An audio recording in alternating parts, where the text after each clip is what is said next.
righty. Hey everybody, it's KD Williamson back for another episode of Girl on Fire. Yes, I know I'm still behind with posting episodes and stuff, but I'm working on it. I'm hoping to post several episodes of this coming weekend. So look for that. In fact, this episode will probably be one of them.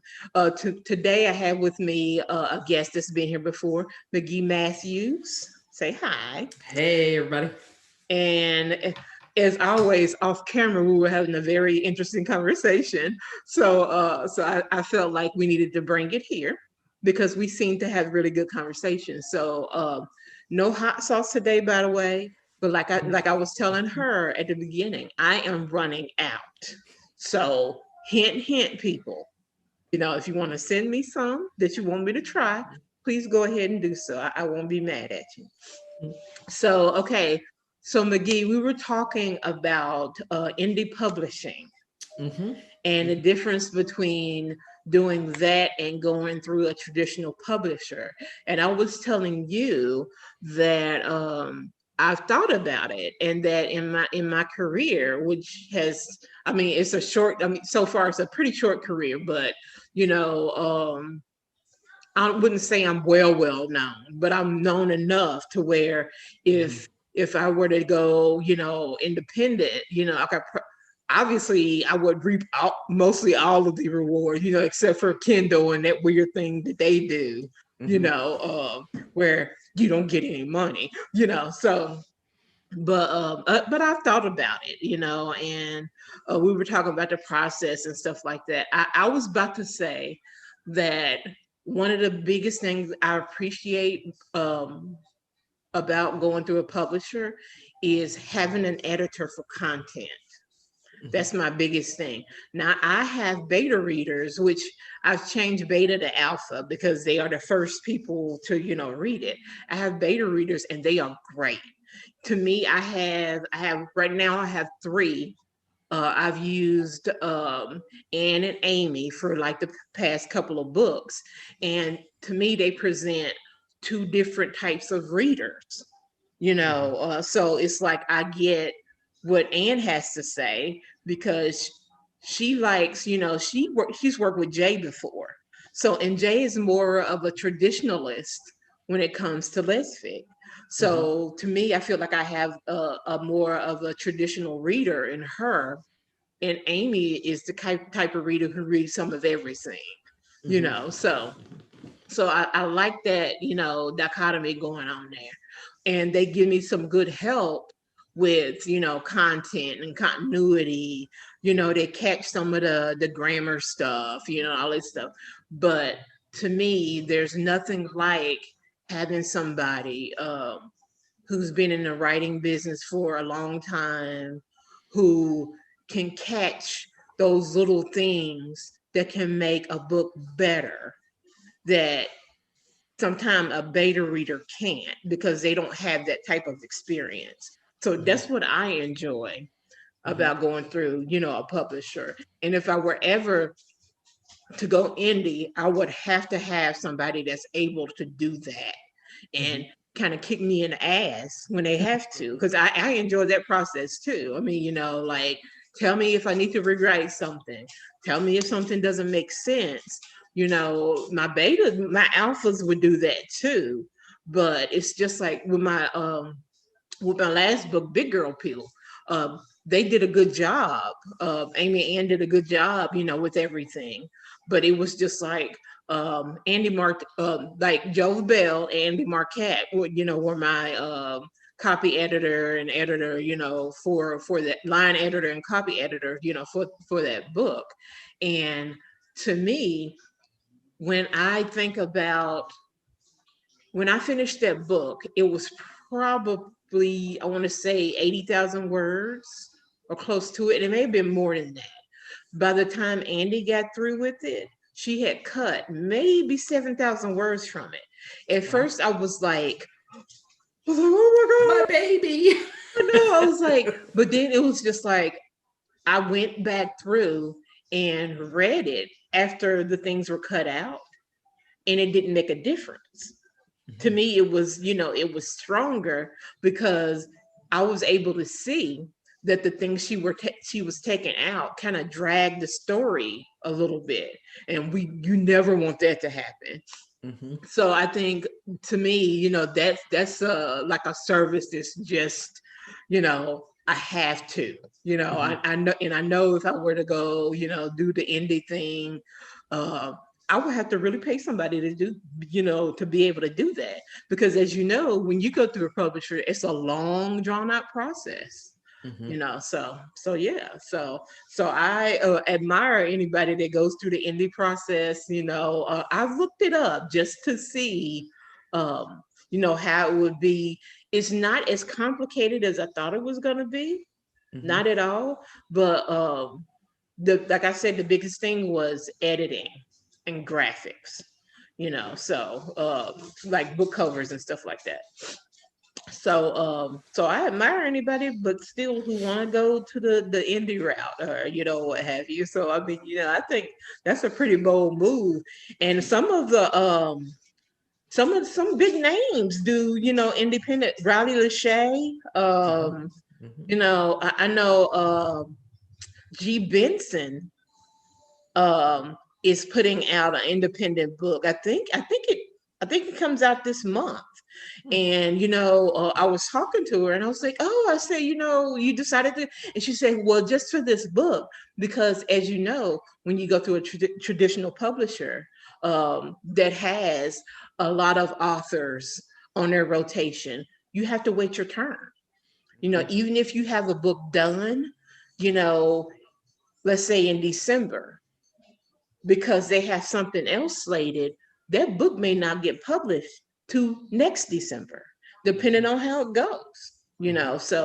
So yeah, I can understand not wanting to wait and saying, okay, I'm gonna just do what I need to do and put this out here. Mm-hmm. So definitely.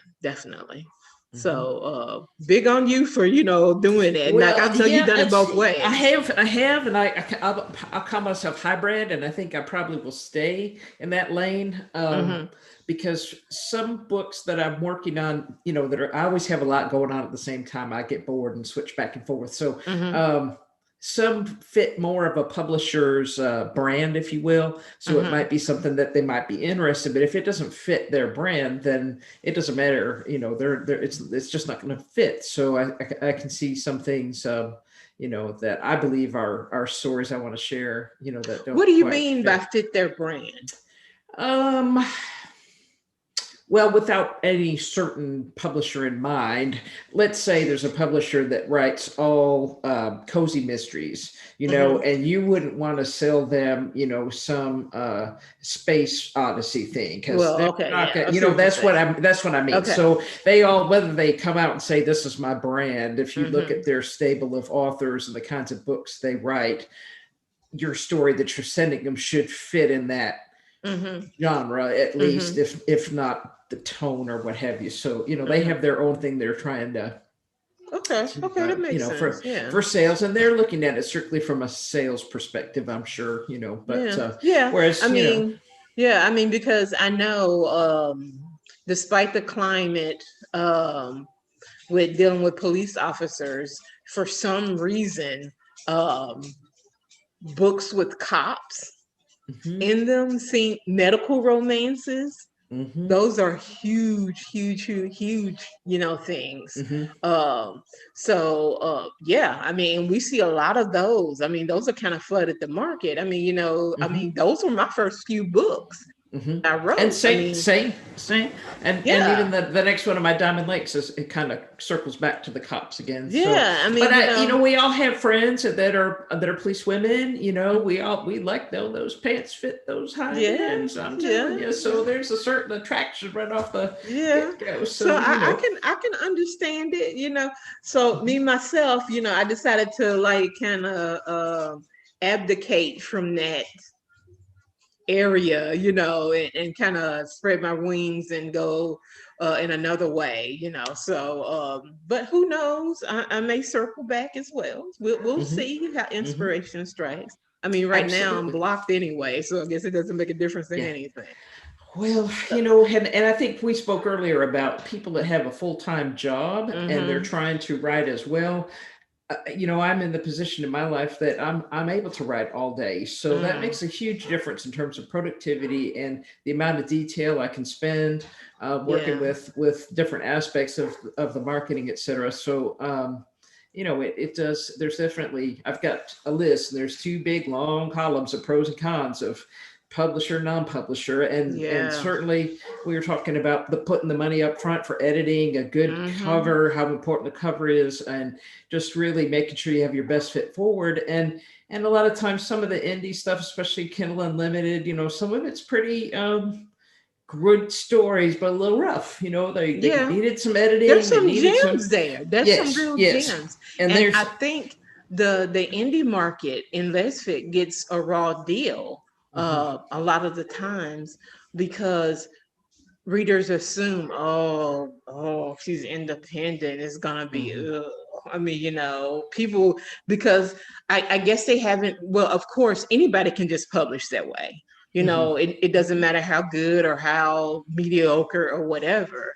But I think the common misconception is most of it's mediocre, and I mhm, know that's just not true. It's just not true mhm, at all. I mean, so like I said, kudos to the indie writers. I think mhm, I think when it first was, started to be a big thing, I think there was a lot of things going on that kind of dragged it down.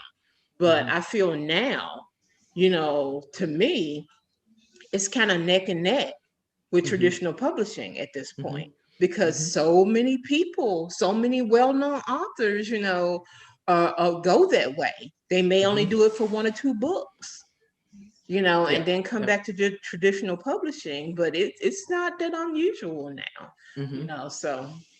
so Yeah. yeah. There's a lot of reasons that people choose. For instance, the book that I just released this week, I went with Stone Soup Community Press because their profits go to the Trevor Project gets better. They've got some lesbian literature groups that they support, a couple different projects with that, Mm-hmm. and it just seemed a natural tie-in, and I wanted to support that anyway. So my money can go to them, their money goes to them. It was a good fit. Now, Mm-hmm. will I have other books that will work for that? I don't know at this point in time, but definitely I felt a tug, to support Yeah. that. So that was Well, how I ended speaking up of there. your book you just released, tell us about it. Well, it's a little dark. Mm-hmm. I really didn't intend to publish it. Honestly, it was just when I would get in that mood, where you just are, and I just put down ugly things, and it was a truth, but it was ugly truth. And Mm-hmm. then I didn't really plan to do anything with it. And we got, at the beginning of COVID, we were all emailing each other stuff back and forth because we were afraid to spend our money. We didn't know we were going to be broke, if we're going to have a Yes. job still. So I sent some of it to Annette Maury. And I had met her Oh, at I love Annette. LCLC. Yes, Okay. and she wonderful. So I met her at Yes. LCLC, and she had talked about Stone Soup and the Trevor Projects, she kind of got me started in that year and Mm-hmm. a half ago. So she read it. She said, "This is the best stuff that you've written. You need to finish this story." And I'm like, I can't. No one's going to want to read this book. So it's dark. It talks about mental health. It has Oh, really? a lot of. There's three main characters, and Mm-hmm. without tipping the whole canoe over, they each of them. Danny is the love interest of Andrea. They've been together in the book 5 years. Danny plays in a band. She's an artist. So that's So kind it's of the how the established music. relationship So type yes, thing. established relationship, and her partner Andrea is a bookkeeper. She works at the same place as her best friend Tommy, and Mm-hmm. so as they go through the book, and each of them has an interaction with a therapist, and the way they approach it kind of affects the outcome for them because Danny's kind of playing the game. How do I get the conversation off me? How do I get to not talk Ah. about me? We all know that happens sometimes. Mm-hmm. So that's one path people take, and the other characters are a little more forthcoming Mm-hmm. and what their expectations are and what they want to do. So I think. The latest statistics I saw, 40% of the LGBTQ community has mental health issues How can we between not? age. I mean, come How could you on. not? How could you not? Honestly. Yes. And so the last month with the COVID, the numbers are through the roof. People who haven't had problems in a long time, it's it's brought to the front, and Mm-hmm. we don't talk about it. And so, people don't want to be pegged. They don't want to be whatever their diagnosis is. They don't want to be the depressed woman. They don't want to be the anxious woman. They want to be Mm-hmm. PTSD. They don't want to be bipolar. Whatever their labels are, they don't want in that box. And so Yeah. we don't talk about it. And then just today, I mean, I was tore up. My neighbor passed away. He's 5 years younger than me. I loved him. So Oh. his son and my son were best friends since they were 4. And so, it was a traditional Southern Baptist African American church. Mm-hmm. So the whole, I mean, nobody fell in the casket, but it was close. So, we had all the things going on. And at one point, the preacher, bless her heart, said, don't let yourself stay upset, because that's depression. Just get your mind out of it. And I thought, that's such a disservice to people who are depressed. And it's a clinical thing, just the same as diabetes That's or true. cancer or whatever. And there's medicine that will help you. Mm-hmm. Bridge And that and, gap. may, and Yeah. maybe therapy's part of it. Maybe it's not for you. Whatever your things are, but to tell somebody who's in the throes of having lost their partner to kind of suck it up just kind of seemed, Mm. I mean, how's she going to be expert at everything? She talked for 45 minutes. That's one sentence, so I'm not Yeah. judging. I'm not But yeah, judging her I with get that, what I but get I what you're did, but saying. it's that subtle little thing that just go take a walk in the sunshine. You'll be fine. Just, Mm-hmm. do, You'll get through it, it once, just yeah, you'll be fine. Just, and the answer sometimes is that you're not fine. And people are yeah. afraid to get help. So that's kind of where this book started. It does have, it has some very dark parts in the middle. And if somebody is struggling right now, it's probably not the best book for them. Mm-hmm. But there is a happy ending. I promise, if you stay with me, it'd be worth it in the end. But it's a very emotional read. My Mm-hmm. readers, my beta readers have all said this has been very emotional. Um, so it does kind of pluck on those strings. So I just felt like the story needed to be told. It Okay. just needed to be told. So that's the dragons today, kind of go with that whole thing. And Oh, I okay. had somebody send me a message. They're like, "Why I don't like that kind of paranormal stuff." I said, it's not a paranormal book. It's a metaphor." Oh She's my like, "Got you, I got you." I'm like, "It's all good, girl. It's all God. good. It's all good." So it sounds like some good angst. I mean, Yes, I think so. Well, I think so. I'm a little biased, but I think so. So, yeah, yeah. but There's nothing wrong with that. I mean, not at all. Yeah. well, you want emotions from your reader. Exactly. It's not always going to be the emotion I intended, but once it's in their hands, I've been taking the GCLS Writing Academy classes. One of our Mm-hmm. instructors said, once the reader has the book, their emotions are their emotions. I don't control Mm-hmm. that anymore. And I thought that's really powerful. So, That is true. I mean, every reader does not interpret, what you wrote in the same way. I mean, what mhm, one person sees, another person may see something completely different. I mean, mhm, so it's just like once you write the end, or once you're finished with that last edit, mhm, pretty much. I mean, well, I guess once yeah, when you can't change anything, at that point where it's about to go off to where it needs to go, and you mhm. can't change anything. It's out of your hands at that point, So it's a process of letting go of those characters, and kind of feeling anxious about how our readers are gonna view it, or and Mhm, stuff like that. mhm. So Yep. yeah, I can totally understand that. I mean, it's always a crapshoot. It You is. may think, oh my God, this is the best book I've written, you Mhm. know, and then when it gets out there, like other people are like, so it's just like, okay, but Mhm. Mhm. and that's pretty much, I mean, and that's how just the publishing world goes. I mean, Mhm. period. I mean, Mhm. you can be even somebody like Melissa Braden, Mhm. every book she's written has not been, this great, or whatever, or they're like this huge success, where everybody loved it. I don't think anybody can, write in that, even I've read like reviews for Jay, where it's just like, oh, I love it. She's a good, solid, Hmm. writer, slow burn, but I was just expecting something different or whatever, Hmm. So it's always something.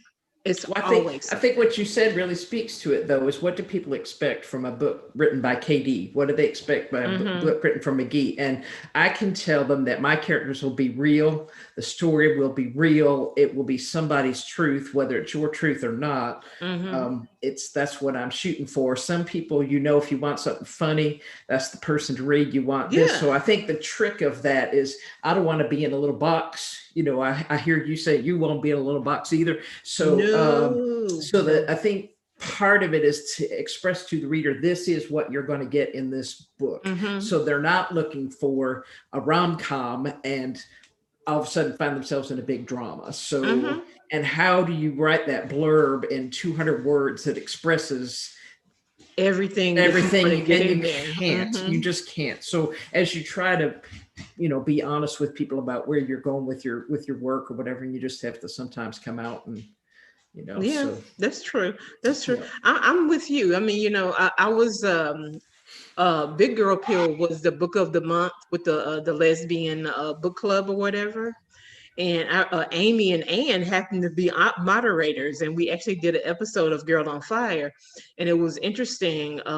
Amy asked me a question. She said, it seems like each book that you've written, each one gets more real. And I was like, well, I haven't really noticed that. I said, but I guess like you said, that's just what to expect from a book I've written. It's gonna be some realism in it.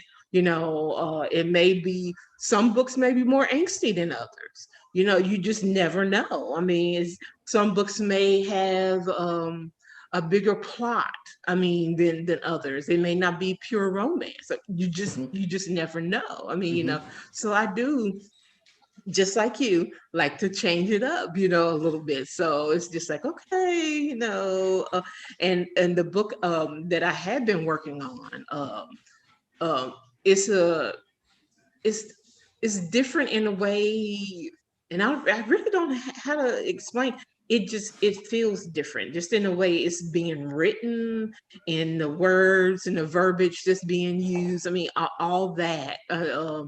So it's very different, and just the style and everything, and that's what made me start enjoying it, because I was like, oh, this is going to be different from what I've written.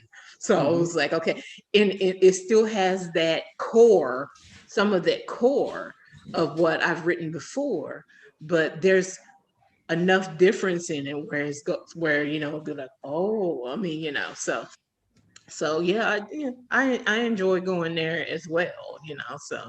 Oh, hey, doggy.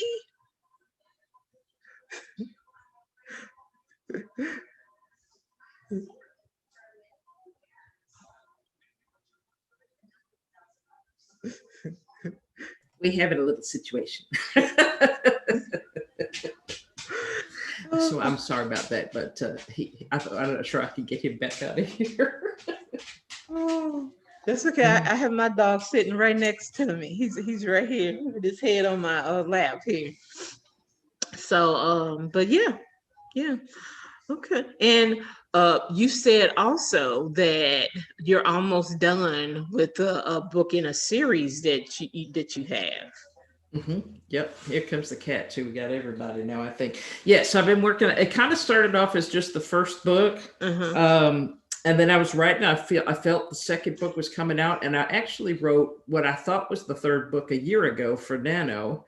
And then as I kind of finished, I'm like, there's a piece in the middle that's missing. So then I went back and wrote book three. So book three is almost done. And then book four shouldn't be too far behind it because it's about two-thirds finished. So Wow. So you I've work on multiple projects at a time.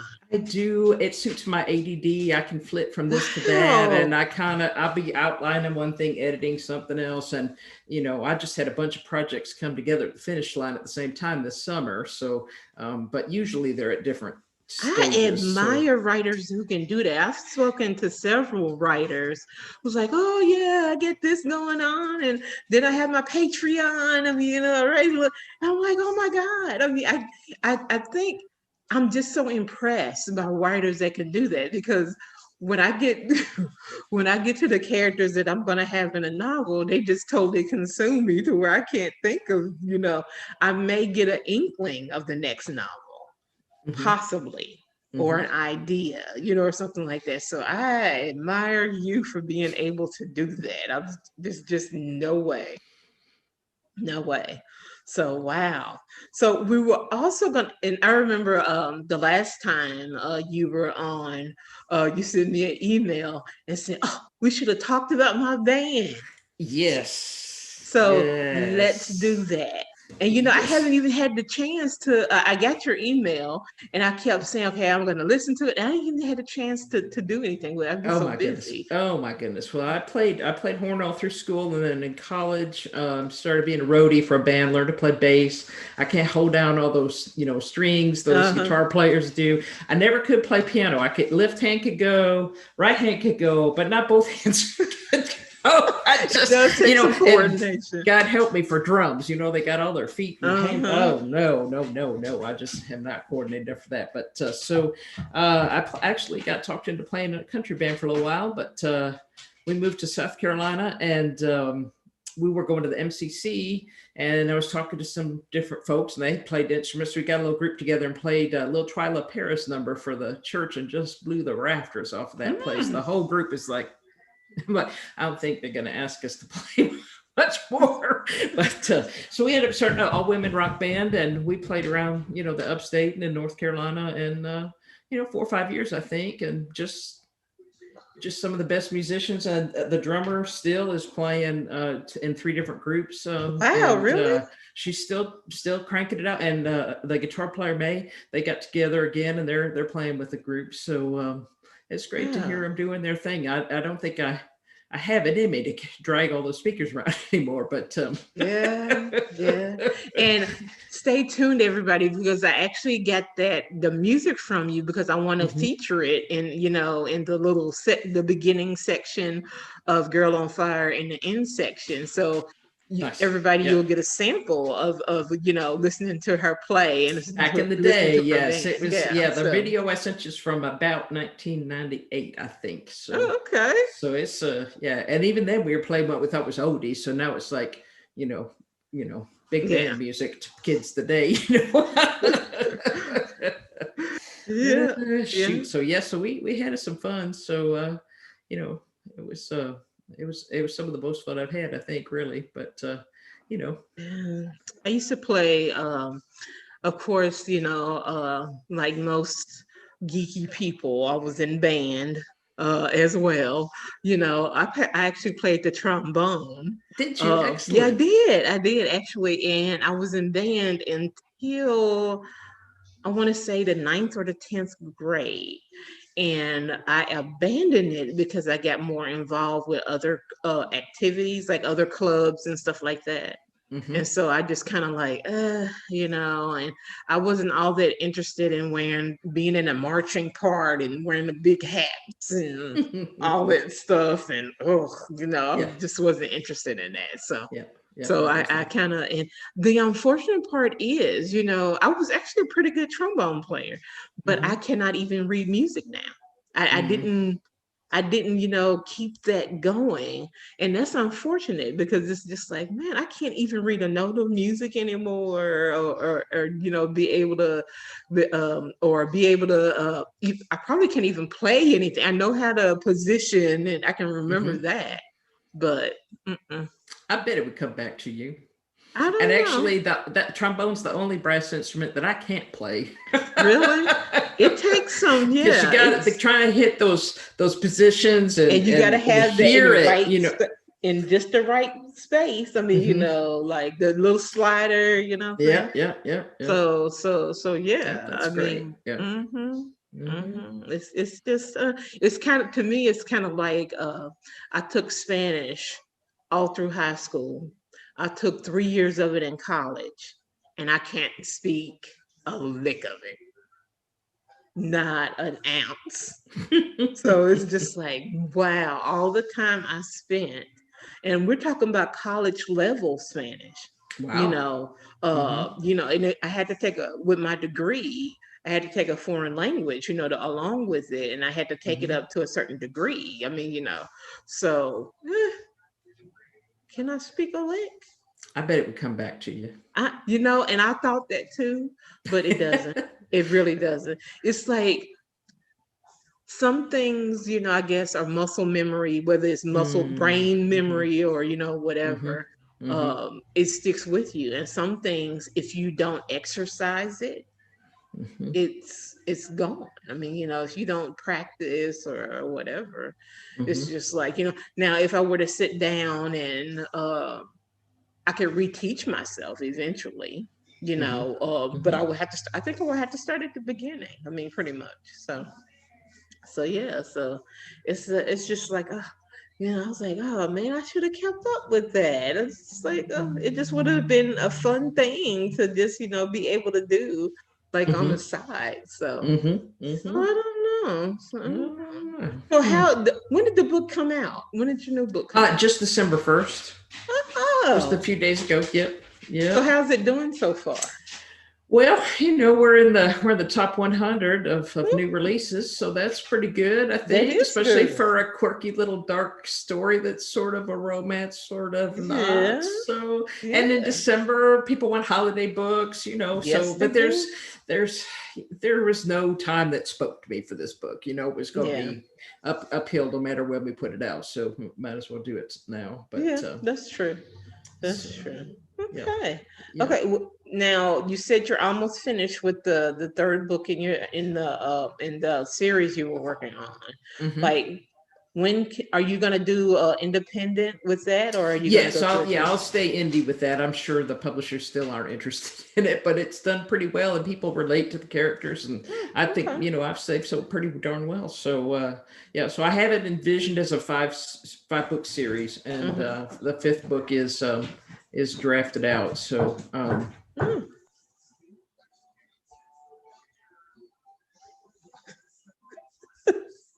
Should I wait? yeah, well, yeah. Okay. So okay. I mean, I just like I said, a big time pat on the back for you for being able to keep all those projects together and being the person that outlines. To me, I'm not capable. I'm a pantser. Oh, I'm a pantser, but I kind of outline. I took some classes on how I can't do it to the degree some people do, but I have discovered I write characters first. The stories are character driven. So Uh-huh. once I kind of get started with that, and I have my book Bible, that's what I call it. It's got all the Uh, facts, all the things all the names I've used, what was the cat's name again? All that's in there. So I uh-huh. can go back and find it. So Yeah. The most I do, organizations, yeah, not yeah. my thing, but I try hard. Yeah, the most I do is a character board. Hmm. I'll have my main characters. I do my main characters and my side character because my side characters end up being like my main characters too somehow. But so I have a character board like you said, character driven. That's Hmm. always the first thing. That's always the first thing. That's where I end up getting a title, Hmm. everything from that. So yeah. So but I can't outline. The one time I tried, it felt like I had written a whole book Hmm. and I didn't even want to Hmm. write the book after that. Right. Yes. So I Yes. was just like, okay, I can't do that anymore. It's too much work. And, Yeah. and I'm always afraid if this starts to feel like work that I'm not going to want to do it. Hmm. Hmm. So yeah, Hmm. yeah, Yeah. There's certainly some phases are more fun than others. yeah.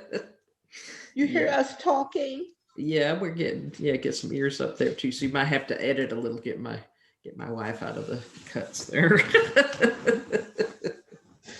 So, oh my goodness, nobody can see you. No, not quite. See, Just a nobody can little bit see out you. of the screen. Yeah. See. So. So, With my other camera, it was a much tighter shot, so I'm gonna have to work on that, I guess. But hmm.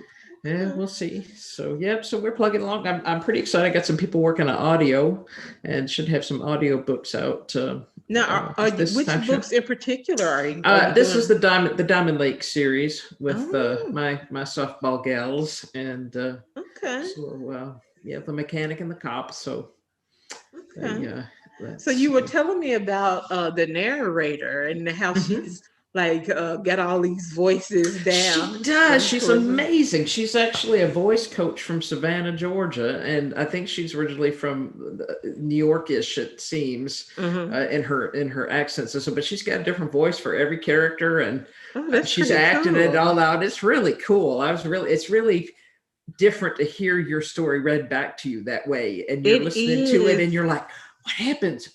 I know what I happens. know. I wrote what happens, but I I'm know. still." It's like I love listening to my own audiobook, and that's not like it's you do if it's read well. Mhm. It does, even though you know what's going to happen. It you still had that like be like, oh my God, she did what? So I love that. Yep. I mean, to me that's a mark of a good narrator. If Mhm. if she's able to draw the writer, Mhm. of the story Mhm. in. So yeah, so I think that's a good thing. Definitely, Mhm. definitely. Well, And like, my least written book is going to be set in South Carolina, so she'll be able to tap into her inner Southern there for you that one. go. There you go. There you go. And I was saying earlier, I really think audiobooks is a new big market in lesfic, and I think people need to catch on. Like I was Mhm. who was I talking to? Penny Mickleberry, Mhm. and I so want to read her books. Mhm. I do, I but I just don't read have her. the I just time to Yes. read. I It's I just easier read for her one about the me. two wings to fly. Yeah, So, it's yeah. easier to me for me to do an audiobook. And I Mhm. was like telling her, I said, you need to talk to them about putting your stuff in audio. I Mhm. think she's popular enough, Mhm. to where it would, I really do. I mean, Mhm. and it's not like she's with some little penny ante publisher. You Mhm. know what I'm saying? She's with I guess you could say in Lessig, a pretty big A big dog. organization. Yeah. So Mhm. so it's just too bad. I was like, oh, where are you going with that bone? Where you going with that bone? Anyway, so yeah, so everybody, whoever watches this, if you're in the publishing world, get on the audiobook train. I'm telling you, it's the new gold mine. It really and truly is. I think it took a long time to catch on, um, but I really think it's a big thing. It's a huge thing. So you'll do well by I having appreciate that. yours. You want to say goodbye? Huh? I think you're probably too dark. Nobody can see you. They're all wet. Oh, look, you see the cup. It's raining here, so he's all wet. So Oh my goodness. yes, Oh my yes, goodness. he's a Well, mess. it's been great having you, and good luck with the book, and good luck with the other book that you have coming together and Well, I everything. appreciate that so much. It's been so nice to visit with you. Good. Stop. He's knocking the whole camera's been shaking here. I'm I sorry. see it. It's like a little earthquake. She's gonna have to edit the heck out of this to be making everybody sit. Oh, Luke, come on off, baby. Oh, he's half Great Dane, half Basset Hound, if you can believe it. So I try oh, not to think really? about how that worked out, but I'm gonna keep the dog in. That's interesting. That's yeah, interesting. he's a hot mess. But he's named for Luke Kuechly from the Carolina Panthers. He had Oh, big old blue eyes. He's got blue eyes. So oh, yes, football, you bet. So yeah, yeah. I have Winston beside me, even though you oh, can't nice. see I him. can't say I have seen him before in some of your other videos, though. He kind of Yes, sneaks his way in there. So yes, yes. I'm sweet surprised my baby. cats haven't photobombed. Marble has walked past a couple Yeah. times in the background, Oh, but my cats are in my bed. It Okay, looks like they're gotcha. sleeping in the bed. They're like, So I'm not moving, Mama. It's good here. yeah, there we go. There we go. And they're quiet and they're not harassing me. So that's a good thing. Yeah, yeah. There you So go. again, it's great to have you on. And like I was saying, good luck with the book. And we're getting off at just the right time because my battery probably has 30 minutes left in Oh it. my gosh. Well, there you go. Well, you can. Yeah. We got a lot in here. You can edit down whatever you need to. It'll be fine. Yeah.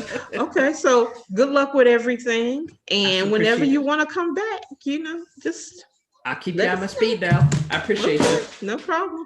All right. Hang on. I got to ask you a question.